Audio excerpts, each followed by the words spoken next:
La liberté, ce n'est pas l'anarchie. Le peuple a droit à la liberté. Cette liberté ne doit pas se confondre avec la liberté pour les uns d'exploiter les autres pour des profits illicites, la spéculation, les détournements ou l'escroquerie. Elle ne doit pas se confondre avec la liberté pour les ennemis du peuple d'intoxiquer le peuple ou de le tromper au profit de ceux qui l'ont toujours exploité, réprimé, méprisé, bâillonné. Pour que passe la liberté, les détourneurs de la liberté ne doivent pas passer. Et le peuple lui-même, instruit par ces dures expériences, s'en chargera.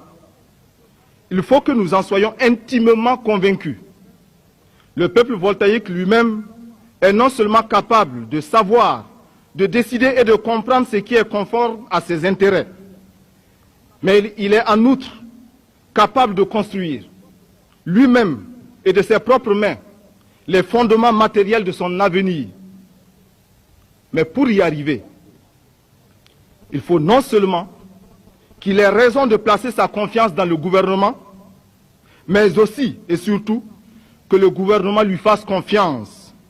Confiance en sa sagesse, confiance en sa perspicacité, confiance en son intelligence et en ses capacités, confiance en son esprit de sacrifice.